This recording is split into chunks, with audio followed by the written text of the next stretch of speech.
નમસ્કાર વિદ્યાર્થી મિત્રો, સ્વાગત છે તમારું ગુજરાતના દરેક વિદ્યાર્થીને પોતાની ચેનલ પીસ સ્ક્વેર એજ્યુકેશનમાં. અને હું છું તમારો મિત્ર અને માર્ગદર્શક ધ્રુવિલ સર.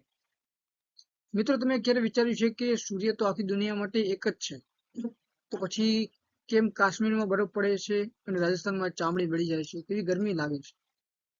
કેમ મુંબઈમાં 12 માસ એક સરખું વાતાવરણ હોય છે પણ અમદાવાદમાં ઉનાળામાં શેકાઈ જવાય છે? સૂર્યની ગરમી પૃથ્વી પર બધે એક સરખી કેમ નથી પહોંચાતી? એની પાછળ કયા રહસ્યો છુપાયેલા છે? આજે આપણે ધોરણ 11 ભૂગોળના પ્રકરણ 9 માં ભણવા જઈ રહ્યા છીએ એક એવો ટોપિક જે પરીક્ષા માટે મોસ્ટ આઈએમપી છે: તાપમાન પર અસર કરતા પરિબળો, જમીન અને પાણી ગરમીની રમત વિશે. આજના વિડીયોમાં આપણે પ્રેક્ટિકલ લોજિક સાથે સમજીશું કે કેમ વિષુવવૃત્ત ગરમ છે અને ધ્રુવો ઠંડા છે. સમુદ્રની નજીક રહેવાથી શું ફાયદો થાય છે અને પવનો પૃથ્વીના તાપમાન સાથે કેવી રમત રમે છે. તો વિદ્યાર્થી મિત્રો, તમારી નોટબુક અને પેન તૈયાર રાખજો, કારણ કે પીસ સ્ક્વેર એજ્યુકેશનમાં આપણે ગોખતા નથી, આપણે કોન્સેપ્ટને મગજમાં ઉતારીએ છીએ. તો ચાલો શરૂ કરીએ આજના આ પાવરફુલ સેશન. Let's start.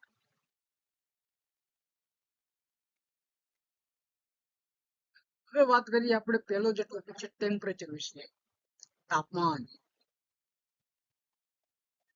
વિદ્યાર્થી મિત્રો, હવે આપણે પેટર્નમાં જે રોમાંચક જે સવાલ જે છે, ગરમી ક્યાંથી મળે છે? તો એના અલગ અલગ કારણો મળે છે.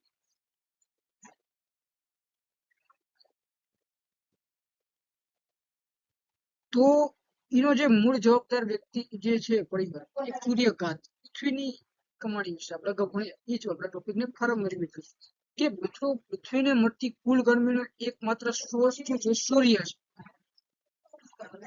સૂર્યમાંથી જે આવતી જે સૌર ઉર્જા પૃથ્વીની સપાટીને શોષી લે છે, એને આપણે કહીએ છીએ સૂર્યકાંત કહીએ છીએ. વિચારો કે સૂર્ય એટલો શક્તિશાળી છે કે પૃથ્વીને એની કુલ ઉર્જાનો માત્ર 2 અબજમાં ભાગ જ મળે છે, તો પૃથ્વી પર આટલી ગરમી લાગે છે. જો આખી ઉર્જા મળી હોત તો આપણે બધા પળવારમાં ભસ્મ થઈ ગયા. બીજી વસ્તુ, તાપમાનના વિતરણ પર અસર કરતા પડી. આ મોસ્ટ ટાઈમ વિશે આપણે તૈયારી કરજો, વાંચવા જેવા પછી કરો. એ આપણે ભણ્યા અક્ષાંશ, સમુદ્ર સપાટીથી ઊંચાઈ અને સમુદ્રનું જમીન અને પાણીનું વિતરણ. આ 3 વસ્તુ તમારે એમાં યાદ રાખવાની. ત્રીજી વસ્તુ જે એમાં જરૂરી છે કે પૃથ્વીનું ઉષ્મા સંતુલન આપણે અગાઉ ભણ્યા, એ પણ પાછો રિપીટ કરું કે મિત્રો, પૃથ્વી બહુ હોશિયાર છે. સૂર્ય પાસેથી જેટલી ગરમી લે છે એટલી જ રાત્રે પાછી આપી દે છે. જો પૃથ્વી ગરમી પાછી ના આપે તો પૃથ્વી એક ધગધગતો ઘોડો બની જાય. આ લેણ દેણના હિસાબને જ આપણે ઉષ્મા સંતુલન કહીએ છીએ. સમજ્યા? હવે વાત કરીએ પહેલો જે ટોપિક છે પોઈન્ટ, એમાં લો અક્ષાંશ વિશે. હવે વાત કરીએ મિત્રો અક્ષાંશ વિશે કે તાપમાન પર વિતરણ પર અસર કરતું એક સૌથી પહેલું અને સૌથી મહત્વનું પરિબળ ભણવા આપણે જઈ રહ્યા છીએ અક્ષાંશ, જેને ઇંગ્લિશમાં કહે છે લેટિટ્યુડ. આપણે ભણીએ કે પહેલું જે એનું મુખ્ય પરિબળ છે કે મિત્રો, તમે ક્યારે વિચાર્યું સર કે પૃથ્વી પર બધે સૂર્યપ્રકાશ એક સરખો નથી પડતો? દક્ષિણ ભારતમાં ગરમી વધુ હોય છે અને હિમાલયમાં બરફ. એનું કારણ પૃથ્વીનો ગોળાકાર આકાર અને અક્ષાંશ છે. મેઇન વસ્તુ, પહેલી વસ્તુ કે વિષુવવૃત્ત પરની સ્થિતિ 0 અક્ષાંશમાં હોય છે. શું હોય છે? 0 અક્ષાંશ. કે મિત્રો કે પૃથ્વી બરાબર મધ્યમાં આવેલું વિષુવવૃત્ત જે સૂર્યની સૌથી નજીક છે, અને સૂર્યના કિરણો લંબ એટલે કે એકદમ સીધા પડે છે. સીધા કિરણોને વાતાવરણમાં ઓછું અંતર કાપવું પડે છે અને તે ખૂબ જ ઓછી જગ્યામાં કેન્દ્રિત થાય છે, એટલે અહીં ગરમીનું પ્રમાણ સૌથી વધુ હોય છે. પી સ્ક્વેર લોજિક જેટલો રસ્તો ટૂંકો એટલી ગરમી વધુ. સમજ્યા? બીજી વસ્તુ કારણ એ છે અક્ષાંશમાં કે ધ્રુવોની તરફની સ્થિતિ, એટલે કે ઉચ્ચ અક્ષાંશ કહેવાય ધ્રુવ વાળા. કે હવે જેમ જેમ તમે આપણે વિષુવવૃત્ત થી ઉત્તર કે દક્ષિણ ધ્રુવ તરફ જઈએ તેમ તેમ પૃથ્વીના આકાર વળાંક લે છે, અને આ વળાંકને કારણે સૂર્યના જે કિરણો ત્રાંસા પડવા લાગે છે, અને આ ત્રાંસા કિરણોને વાતાવરણમાં લાંબા રસ્તા કાપવા પડે છે, જેથી તેની શક્તિ રસ્તામાં જ ઓછી થઈ જાય છે. વળી તે બહુ મોટા વિસ્તારમાં ફેલાઈ જાય છે, એટલે ગરમી વહેંચાઈ જાય છે અને તાપમાન ઓછું રહે છે. ત્રીજી વસ્તુ લખો નોટબુકમાં કે તાપમાનના પટ્ટાઓ હીટ ઝોન્સ. તો લખો પેલું છે કે એમાં શું હોય છે કે મિત્રો કે આ અક્ષાંશોને આધારે જ પૃથ્વી પરના 3 પટ્ટાઓ બન્યા છે. કયા કયા પટ્ટા છે? પેલો લખો ઉષ્ણકટિબંધ, બીજો લખો સમશીતોષ્ણ કટિબંધ અને ત્રીજો છે શીત કટિબંધ. ઉષ્ણકટિબંધમાં શું હોય છે કે જ્યાં કિરણો સીધા છે, ફૂલ ગરમી વાળા, એ ઉષ્ણકટિબંધમાં આવે છે. સમશીતોષ્ણ કટિબંધની અંદર કેવું છે કે જ્યાં કિરણો મધ્યમ ત્રાંસા છે, એટલે કે મધ્યમ ગરમી અને ઠંડી પડતી હોય, બહુ ગરમી નહીં બહુ ઠંડી નહીં, એવા વિસ્તારો એ પ્રદેશમાં આવે, કટિબંધમાં આવે. અને ત્રીજા હોય છે શીત કટિબંધ, કે જ્યાં કિરણો અત્યંત ત્રાંસા જ છે, 12 માસ બરફ જ પડતું હોય છે. સમજ્યા? એટલે એ શીત કટિબંધમાં આવે છે. સમજ્યા મિત્રો? બસ આમાં આટલું હતું અક્ષાંશમાં. હવે વાત કરીએ કે સમુદ્રની સપાટીથી ઊંચાઈ. કે ઉનાળામાં જ્યારે અમદાવાદ કે સુરતના જે 40 થી 45 ડિગ્રી ગરમી હોય ત્યારે લોકો આબુ સાપુતારા કે શિમલા કેમ જાય છે, ભાગે છે? કે સૂર્ય તો ત્યાં પણ એ જ છે, તો ત્યાં ઠંડી કેમ લાગે છે? તો ચાલો વિજ્ઞાન શું સમજીએ. કે પેલું એનું કારણ છે કે હવાના સ્તરો અને ગરમી વિશે વાત કરીએ. કે સૂર્યના કિરણો સીધા હવાને ગરમ નથી કરતા, પહેલા એ પૃથ્વીની સપાટીને ગરમ કરે છે અને પછી સપાટીને સંપર્કમાં રહેલી હવાને ગરમ થાય છે. સમજ્યા? સપાટીની નજીકની જે હવા હોય એ ભારે અને ઘણી હોય છે, એટલે તે ગરમીને વધુ રોકી શકે છે. જેમ જેમ આપણે ઊંચાઈ પર જઈએ તેમ હવા પાતળી થતી જાય છે અને પાતળી હવા ગરમીને પકડી શકતી નથી, એટલે તાપમાન ઘટતું જાય છે. એટલે આપણે અહીંયા ઊંચાઈ વાળા પ્રદેશોમાં જઈએ તો આપણને ઠંડીનો અહેસાસ થાય. આ રીઝન છે. બીજું એનું રીઝન શું છે મિત્રો? કે અહીંયા તાપમાન ઘટાડવાનો દર, નોર્મલ લેપ્સ રેટ, કે આ આંકડો પરીક્ષા માટે ખાસ રાખજો કે સામાન્ય રીતે વાતાવરણમાં જે દર 165 મીટરની ઊંચાઈ 1 સેલ્સિયસ તાપમાન ઘટે છે. કેટલા મીટરની ઊંચાઈએ? 165 મીટરની ઊંચાઈ તમે જાઓ તો 1 સેલ્સિયસ તાપમાન ઘટે છે. અથવા જો મોટા પાયે ગણીએ તો દર 1 કિલોમીટરે 1000 મીટરની ઊંચાઈ સરેરાશ 6.5 સેલ્સિયસ તાપમાન ઘટે છે. તો આ જ કારણ છે કે પર્વતોના શિખરો 12 માસ બરફથી છવાયેલા રહે છે, ભલે તે ઉષ્ણકટિબંધમાં જ કેમ ન હોય. આનું રીઝન છે. વિચારો કે અંબાજી પર્વત પર ચડો ત્યારે નીચે ગરમી પણ ઉપર પહોંચતા પવન ઠંડો લાગે છે. કેમ? કારણ કે તમે પૃથ્વીના હીટરથી દૂર જઈ રહ્યા છો. જેટલા હીટરથી તમે દૂર જશો એટલી ઠંડી વધુ લાગશે. સમજી ગયા? એટલે આ સમુદ્રની ઊંચાઈ એ આ મેઇન ભાગ ભજવે છે તાપમાનની અંદર.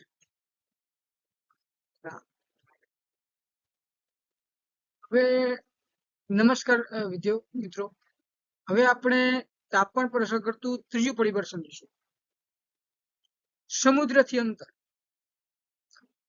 મિત્રો તમે ક્યારે વિચાર્યું છે કે મુંબઈ કે ચેન્નઈમાં રહેતા લોકોને ક્યારેક સ્વેટર પહેરવાની જરૂર કેમ નથી પડતી? અને કેમ દિલ્હી કે રાજસ્થાનમાં ઉનાળો શેકાઈ જવાય અને શિયાળામાં ધ્રુજી જવાય? આ બધો ખેલ દરિયાના અંતરનો. એનું પહેલું કારણ છે મિત્રો કે દરિયા કિનારાના વિસ્તારો, દરિયાની આબોહવા કેવી હોય છે? સમઘાત હોય છે. કે જે વિસ્તારો સમુદ્રની નજીક છે તે તાપમાન હંમેશા સમઘાત એટલે કે એક સરખું રહે છે. કારણ કે પાણી મોડું ગરમ થાય છે અને મોડું ઠંડુ થાય છે. એનાથી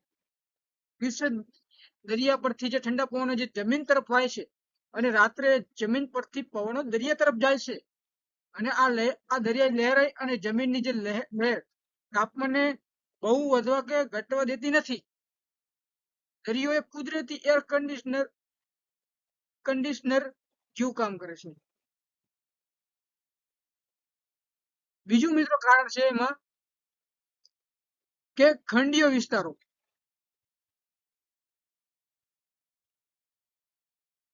કે હવે જે વિસ્તારો દરિયાથી બહુ દૂર છે, જેમ કે આપણું ઉત્તર ભારત અને મધ્ય ભારત, ત્યાં દરિયાઈ પવનો પહોંચી શકતા નથી. આ જમીનનો સ્વભાવ કામ કરે છે કે જમીન સૂર્યપ્રકાશમાં ફટાફટ ગરમ થઈ જાય છે, એટલે કે ભયંકર ઉનાળો, અને રાત્રે કે શિયાળામાં ફટાફટ ઠંડી થઈ જાય છે, એટલે કે કડકડતી ઠંડી. આ વિસ્તારોમાં તાપમાન તફાવત દૈનિક અને વાર્ષિક તાપમાનનો ગાળો ખૂબ જ ઊંચો હોય છે. તેને વિષમ આબોહવા કહેવાય છે. સમજ્યા મિત્રો? પ્રેક્ટિકલ રીતે એક ઉદાહરણ તરીકે આપણે સમજે કે વિચારો મિત્રો કે દીવ કે દમણ આપણે જઈએ ત્યારે મે મહિનામાં પણ બહુ ગરમી નથી લાગતી, પણ એ જ સમયે આપણે અમદાવાદમાં લૂ આવતી હોય. કેમ? કારણ કે અમદાવાદ દરિયાથી દૂર છે અને દીવ દરિયાથી ખોળે બેઠું છે, એટલે કે નજીક છે. આ એક કારણ છે. સમજ્યા મિત્રો? હવે વાત કરવાના આપણે ચોથા પોઈન્ટ વિશે.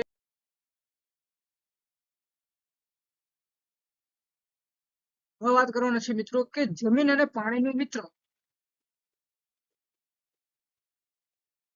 કે તાપમાનના વિતરણ પર અસર કરતું એક એવું પરિબળ છે જે આપણને દરરોજ અનુભવાય છે. જમીન અને પાણીનું વિતરણ. કે મિત્રો સૂર્ય તો પૃથ્વી પર બધે એક સરખો પ્રકાશ આપે છે, પણ શું જમીન અને પાણી એ ગરમીને સરખી રીતે સ્વીકારે છે?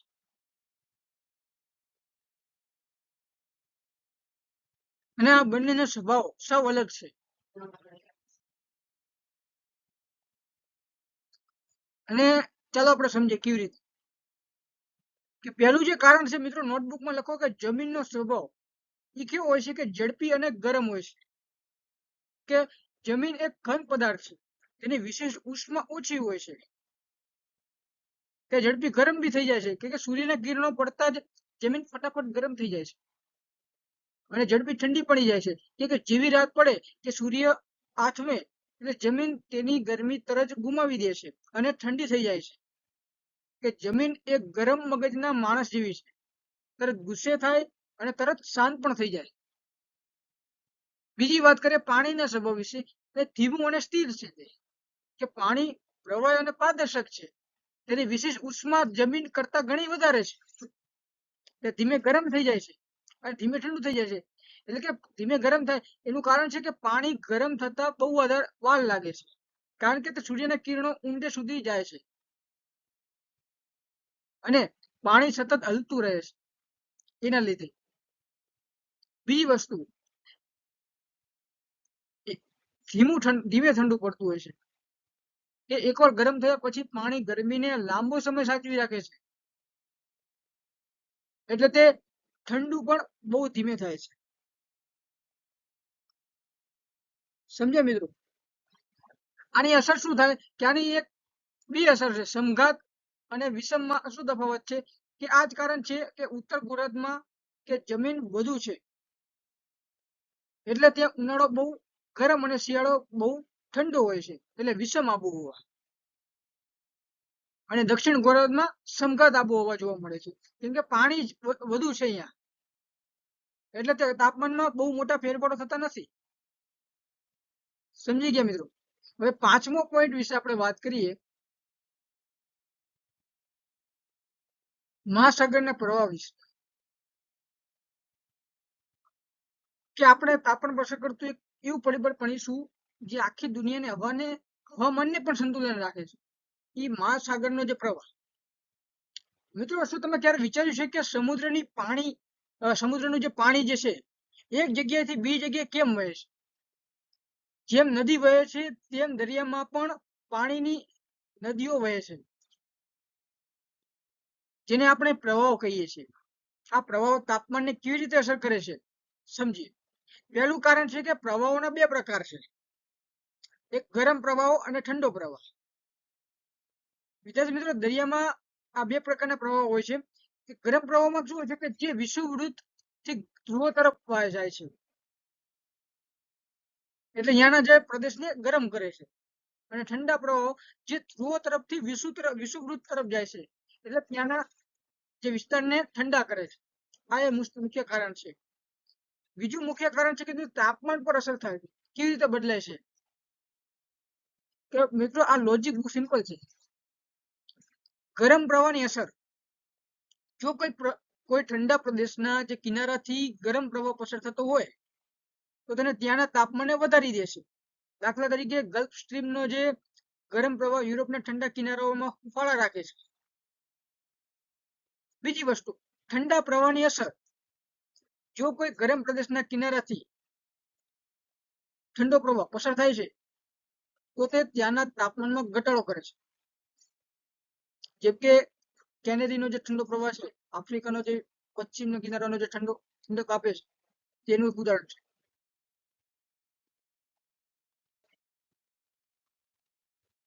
વાત કરીએ મિશ્રણ અને ધુમ્મસ વિશે વાત કરીએ કે મિત્રો જ્યાં ગરમ અને ઠંડા પ્રવાહ ભેગા થાય છે ત્યાં તાપમાન અચાનક બદલાય છે અને જે ભયંકર જે ધુમ્મસ છવાઈ જાય છે, આ વિસ્તારમાં માછલીઓની સંવર્ધન માટે જે સર્વોત્તમ હોય છે, જે અર્થતંત્ર માટે પણ મહત્વનું છે. સમજ્યા મિત્રો? હવે આગળ આપણે વાત કરીએ તો પાંચમો જે પોઈન્ટ આપણે સમજ્યા કે મહાસાગરનો જે પ્રવાહ વિશે આપણે સમજ્યા. હવે વાત કરીએ છઠ્ઠો જે પોઈન્ટ રહેવાનો પવનો વિશે. સમજ્યા મિત્રો? તો પવનો કઈ રીતે અસર કરે છે તાપમાનમાં? પવન પણ એક મહત્વનો એક ફાળો આપે છે તાપમાનની અંદર ચેન્જીસ કરવા માટે. કે મિત્રો તમે ક્યારે વિચાર્યું છે કે ઉનાળામાં અચાનક ઠંડો પવન આવે તો કેટલી રાહત આપે છે, અને શિયાળામાં જો ઠંડો પવનો ફૂંકાય તો આપણે ધ્રુજવા માંડીએ છીએ. પવનો જે પૃથ્વીના જે તાપમાન સાથે કેવી રીતે રમત રમે છે, તો ચાલો ને સમજીએ. તો પહેલું જે મુખ્ય જે મિત્રો કારણ છે કે પવનનો જે સ્વભાવ, કે વિદ્યાર્થી મિત્રો કે પવનો પોતાના કોઈ ખાસ પવનનો કોઈ ખાસ સ્વભાવ નથી હોતો. તે જે વિસ્તારમાંથી આવે છે તેનો સ્વભાવ લઈને આવે છે. ગરમ વિસ્તારમાંથી આવે છે તો ગરમ થઈને આવે છે, ઠંડા વિસ્તારમાંથી આવે તો ઠંડા પ્રવાહ આવે છે. ગરમ પવનો વિશે વાત કરી કે જે પવનો રણ પ્રદેશ કે ગરમ વિસ્તારમાંથી આવતા હોય તો તે જે તે પ્રદેશના તાપમાનમાં વધારો કરે છે. જેમ કે ઉનાળામાં ફૂંકાતી લૂ. સમજ્યા? બીજી વસ્તુ છે ઠંડા પવન. જો પવનો સમુદ્ર કે બરફ આચ્છાદિત પર્વતો પરથી આવતા હોય તો તે તાપમાનમાં ઘટાડો કરે છે. સિમ્પલ છે. ઓકે. બીજી વસ્તુ વિશે મિત્રો વાત કરીએ કે સમુદ્ર અને જે પવનો વિશિષ્ટ જમીનના પવનોમાં શું ડિફરન્સ છે, શું તફાવત છે? કે મિત્રો આ મુદ્દો પરીક્ષા માટે ખાસ યાદ રાખજો કે પહેલો જે વસ્તુ છે દરિયાઈ લહેર, જેને કહેવાય સી બ્રિજ, અને બીજું છે જમીનની લહેર, જેને કહેવાય લેન્ડ બ્રિજ. આ બે વચ્ચે વાત કરીએ કે દરિયાઈ લહેર કે દિવસે દરિયાઈ પરથી જે જમીન તરફ જે ઠંડા પવનો આવે છે, જે કિનારાના તાપમાનને નીચું રાખે છે, અને જે રાત્રે જે જમીન પરથી દરિયા તરફ જે પવનો જાય છે, જ્યાં પવનોની જે અવર જવરને કારણે જે દરિયા કિનારાનું તાપમાન હંમેશા ખુશનુમા અને સમઘાત રાખે છે, એટલે કે સમઘાત એટલે કે બેલેન્સ કરે. સમજી ગયા? ત્રીજી વસ્તુ મિત્રો પોઈન્ટ છે કે પવનોની દિશાનું મહત્વ વિશે વાત કરીએ કે જો પવનો જે સમુદ્ર પરથી જમીન તરફ આવતા હોય તો તે તાપમાનને ઘટાડે છે અને ભેજ પણ લાવે છે. પણ જો પવનો જમીન પરથી સમુદ્ર તરફ જતા હોય તો સૂકા હોય છે અને તાપમાનમાં બહુ મોટો ફેરફાર કરી શકતા નથી. આ એક રીઝન છે. પવનો પણ એક મહત્વનો એક ફાળો આપે છે તાપમાનની અંદર ચેન્જીસ કરવામાં. સાતમો જે મિત્રો પોઈન્ટ છે ભૂપૃષ્ઠ. તો મિત્રો હવે વાત કરીએ કે તમે ક્યારે એવું વિચાર્યું કે બપોરે જે ડામરના જે રોડ પર ચાલતી વખતે વધુ ગરમી કેમ લાગે છે, અને જે ખેતરમાં જે ઘાસ પર ચાલતી વખતે ઠંડક કેમ લાગે છે? સૂર્ય તો એક જ છે, પણ જમીનનું પડ કેવું છે એના પર નિર્ભર રાખે છે, એના પર આધાર રાખે છે. પહેલી વસ્તુ છે મિત્રો કે જમીનનો પ્રકાર અને રંગ વિશે. કે વિદ્યાર્થી મિત્રો જમીનનો રંગ અને તેનો પ્રકાર તાપમાન નક્કી કરે છે. રંગથી પણ તાપમાન નક્કી થાય. કે જે જમીન પહેલી જમીનની વિશે વાત કરીએ કે રેતાળ કે પથરાળ જમીન હોય ત્યાં રેતી કે પથ્થરો સૂર્યની ગરમી ફટાફટ શોષી લે છે, એટલે તે તાપમાન ખૂબ ઊંચું જાય છે. બીજી જમીન હોય કે જંગલો કે વનસ્પતિ ધરાવતી જમીન હોય, જ્યાં ઘાસ અથવા વૃક્ષો છે, જે સૂર્યના કિરણો સીધા જમીન પર પડતા નથી, એટલે બાષ્પોત્સર્જન થાય, એટલે કે રિફ્લેક્શન, એટલે પાછું ખેંચવું ઉપરની તરફ, કારણે વાતાવરણમાં ઠંડક રહે છે. સમજ્યા? ત્રીજી વસ્તુ, બરફ આચ્છાદિત પ્રદેશોની જમીન કેવી હોય છે કે ત્યાં સફેદ બરફ સૂર્યના જે મોટા ભાગના જે કિરણો જે પાછા ફેંકી દે છે, એને કહેવાય અલ્બેડો કહેવામાં આવે છે, એટલે ત્યાં તાપમાન નીચું રહે છે. સમજ્યા? બીજી વસ્તુ, ઢોળાવની દિશા, એને કહેવાય અસ્પેક્ટ ઓફ સ્લોપ, કે આ મુદ્દો પરીક્ષા માટે જે ટ્વિસ્ટ તરીકે પણ પૂછાઈ શકે કે પર્વતો જે ઢોળાવ સૂર્યની સામે હોય ત્યાં સૂર્યના કિરણો સીધા પડતા હોવાથી તાપમાન વધારે હોય છે. સમજ્યા? જે ઢોળાવ સૂર્યની વિરુદ્ધ દિશામાં હોય એટલે કે છાયડામાં હોય ત્યાં કિરણો પહોંચતા નથી એટલે ત્યાં તાપમાન નીચું રહે છે. આ જ કારણ એ હિમાલયના જે દક્ષિણ ધોરા ઉપર વધુ વસ્તી અને વનસ્પતિ જોવા મળે છે, કારણ કે ત્યાં વધુ ગરમી મળે છે. સમજ્યા? ત્રીજી વસ્તુ મિત્રો, કે જમીનની ગરમી જે ધારણ કરવાની શક્તિ વિશે વાત કરીએ, કે કાળી જમીન હોય એ ગરમી વધુ શોષે છે એટલે અહીંયા પર આપણે ચાલીએ તો આપણે ગરમી અનુભવ વધારે થાય, જ્યારે સફેદ કે આછી જમીન ગરમીને પરાવર્તિત કરે છે. અને આ કુદરતી સંતુલન જ પૃથ્વીના જે તાપમાનમાં વિવિધતા લાવે છે. સમજ્યા મિત્રો? ફૂફૂસ પણ એક મહત્વનો એક ભાગ ભજવે છે, તાપમાનની અંદર ફેરફાર લાવે છે. હવે આગળ વધીએ.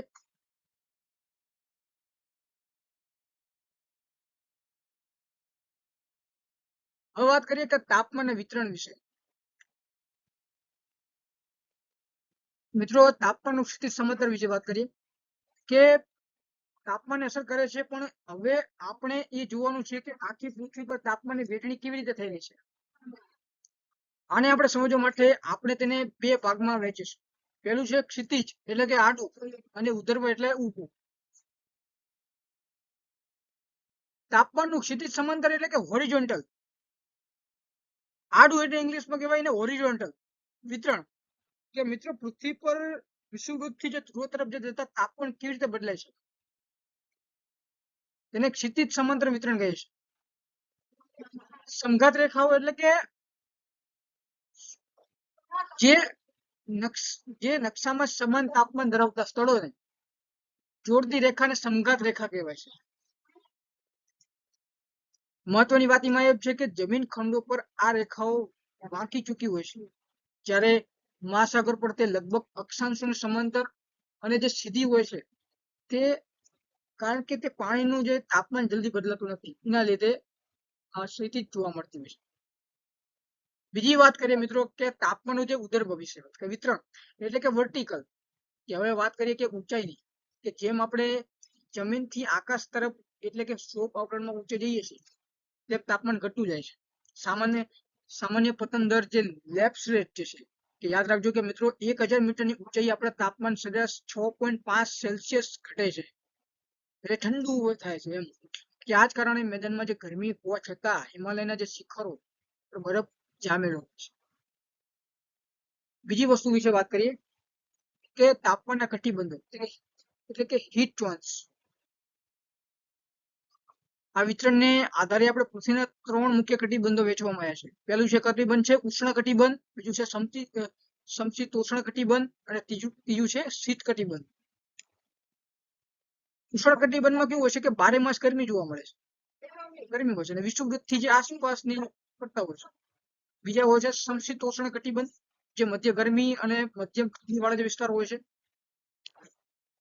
ત્રીજું હોય છે શીત કટિબંધ, જે 12 માસ કડકડતી ઠંડી અને બરફ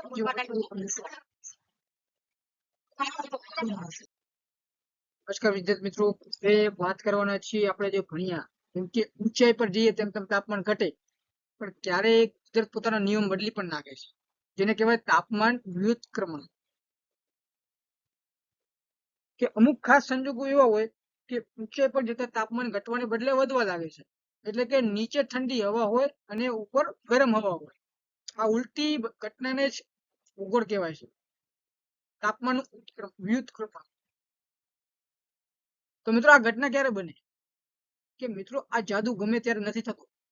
એના માટે 3 વસ્તુ હોવી જરૂરી છે. પહેલું છે શિયાળાની લાંબી રાત, જેથી પૃથ્વી પોતાની ગરમી ઝડપથી ગુમાવીને ઠંડી થઈ જાય છે, ત્યારે આવું થાય છે. બીજી વસ્તુ ક્યારે હોય છે કે સ્થિર અને ચોખ્ખું આકાશ હોય ત્યારે, એટલે કે વાદળો ના હોય તો પૃથ્વી ગરમ સીધી અવકાશમાં જતી રહે છે, ગરમી જે છે એ સીધી અવકાશમાં જતી રહે છે. ત્રીજું હોય છે શાંત પવન.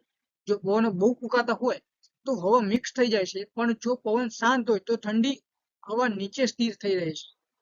આની અસરો શું થાય છે કે તમે જોયું છે કે શિયાળામાં વહેલી સવારે ખૂબ જ ધુમ્મસ એટલે કે ફોગ છવાયેલું હોય છે, અને આ જે ભૂતક્રમણનું જે આ કારણે જ થાય છે. અને જે ધુમ્મસ અને સ્મોગ, ઠંડી હવા ભારે હોવાથી નીચે બેસી રહે છે. જે શહેરોમાં પ્રદૂષણ હોય તો ધુમાડો આ હવામાં ફસાઈ જાય છે અને સ્મોગ બનાવે છે. ખીણ પ્રદેશોમાં કે પર્વતોની જે ટોચ પરથી જે ઠંડી હવા રાત્રે વજનને કારણે ખીણમાં ઉતરી આવે છે, એટલે પહાડોની ટોચ કરતા ખીણમાં વધુ ઠંડી લાગે છે.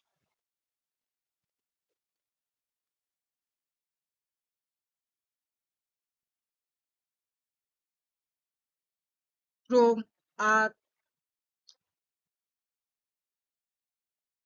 આજે આપણે પ્રકરણ 9 તાપમાનનો ભૂગોળ આપણે સૂર્યકાંત શરૂ કરીને આપણે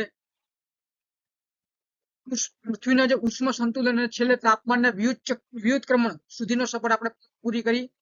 ભૂગોળ યાદ રાખજો કે ભૂગોળ એ ગોઠવણ વિષય નથી. તમને વારંવાર હું સમજાવું છું, એ તો આપણી આસપાસની દુનિયાને જોવાની નજર છે. જો તમને આ લેક્ચર ગમ્યો હોય તો પિસ્કર એજ્યુકેશનને સપોર્ટ કરજો, લાઈક કરજો અને કોમેન્ટમાં જણાવજો કે તમને કયો ટોપિક સૌથી વધુ ગમ્યો. મળીશું આવતા વિડીયોમાં નેક્સ્ટ ચેપ્ટર સાથે અને નવા ટોપિક સાથે. ત્યાં સુધી વાંચતા રહો અને આગળ વધતા રહો. જય હિન્દ, જય ભારત. આવજો.